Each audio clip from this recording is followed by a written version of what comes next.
A sustentabilidade dos recursos hídricos depende de pequenos gestos que parecem não ter importância no dia-a-dia, mas que refletem muitos litros de água desperdiçados. Fique a conhecer as ações que fazem toda a diferença para a proteção do recurso de que depende a vida do planeta.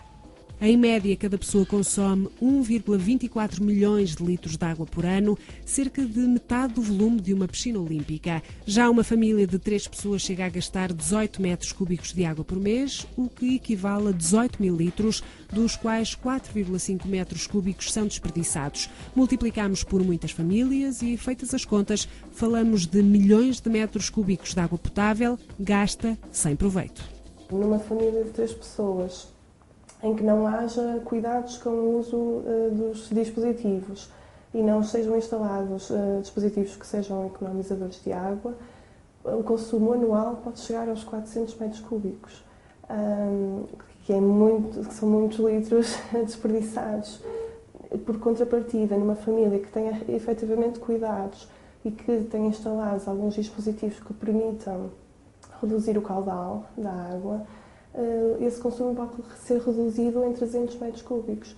Ou seja, se formos pegar numa imagem, estes 300 metros cúbicos correspondem a 60 mil garrafões de água de 5 litros.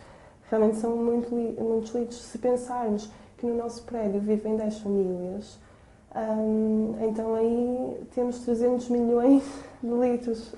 É muito o desperdício. Poupe o ambiente e na fatura da água, abandone os consumos supérfluos, mude hábitos e partilhe-os com toda a família, utilize garrafões de 5 litros para recolher a água fria antes do duche e reutilize-a, por exemplo, para lavar os dentes. Prefira duches a banhos de imersão. Um duche de 5 minutos gasta entre 25 a 100 litros de água, dependendo do modelo de chuveiro e da pressão da água. Evite fazer descargas desnecessárias. Se não for eficiente, um autocolismo chega a gastar a cada descarga cerca de 10 litros de água. Reduza ao mínimo o uso de água para lavagens e feche bem as torneiras. Para cozinhar, prefira o vapor, micro-ondas ou a panela de pressão. Nas máquinas de lavar, não recorra a ciclos com pré-lavagem. Adapte-os segundo o grau de sujidade. Ciclos longos gastam mais água. Para lavar o carro, use dispositivos com água sob pressão ou prefira o balde e a esponja. Nas piscinas, recorra a circuitos de recirculação de água e reutilize águas residuais relativamente limpas para lavar pavimentos exteriores, abastecer o autocolismo ou regar o jardim. Com estes gestos, pode poupar até 300 mil litros por ano. Opte por um uso racional da água, instale dispositivos eficientes e acessórios redutores. Na casa de banho, o botão stop ou as válvulas de interrupção de caudal, instaladas entre o chuveiro e a mangueira flexível, são boas opções para torneiras de 2 manípulos na banheira. Pode manter a abertura da água quente e fria sem ajustar na próxima utilização. O interruptor de descarga permite, quando pressionado 2 vezes, parar a descarga e economizar no excesso de água do autocolismo. Os sistemas economizadores tornam mais eficientes os autocolismos de descarga simples. Tenham atenção, um sistema compatível. As torneiras termostáticas permitem regular a temperatura e o caudal por manípulos diferentes. Ao abrir de novo, a temperatura é idêntica. Independentemente da escolha, tenham atenção à rotulagem e as indicações de compatibilidade.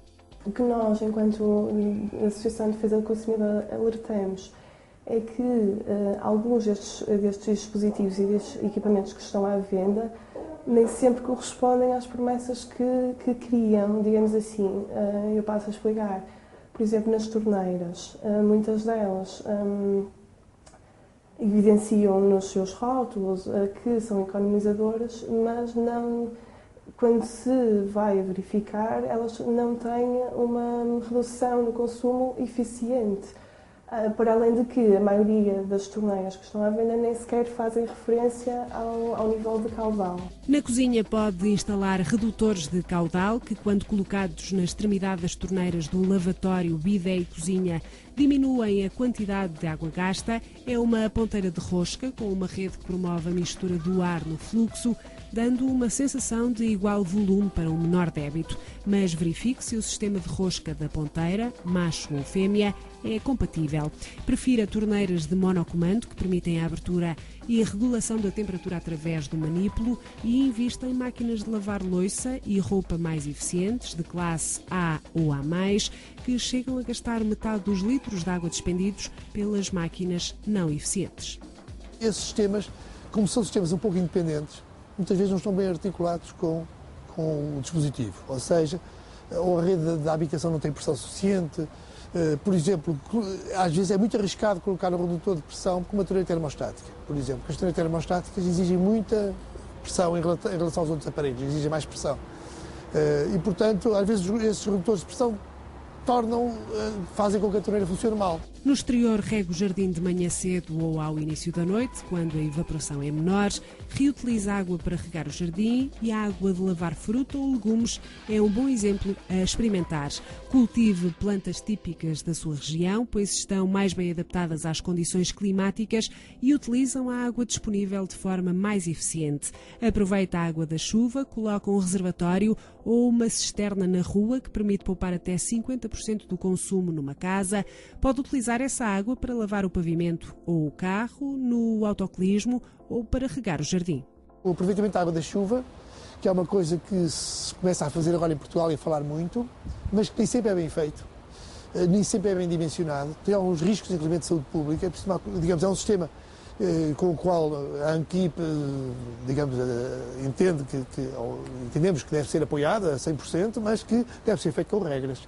Por isso vamos lançar dentro de um mês uma especificação técnica que ficará no nosso site aberto a quem quiser consultar essa especificação, digamos, dando algumas regras e algumas normas para que esses sistemas sejam bem feitos. Aplicar na prática os princípios do poluidor-pagador, aplicar um tarifário que reflita no consumidor o preço real da água, aplicar planos de bacia e, no nosso caso, planos de bacia transnacionais entre Portugal e Espanha.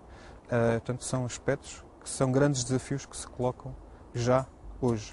A expansão da população mundial, os modelos agrícolas insustentáveis e os processos industriais aliados às consequências do aquecimento global estão na origem de uma gigantesca pegada de água que pode causar uma crise sem precedentes. O stress hídrico tem muitas vezes origem numa atitude de indiferença com um recurso que é tratado como infinito, seja no consumo doméstico, intensificação de monoculturas como o eucalipto ou nos vários processos de produção. A água virtual nem sempre é contabilizada, mas encontra-se sempre presente em bens, serviços e alimentos de que dependemos todos os dias.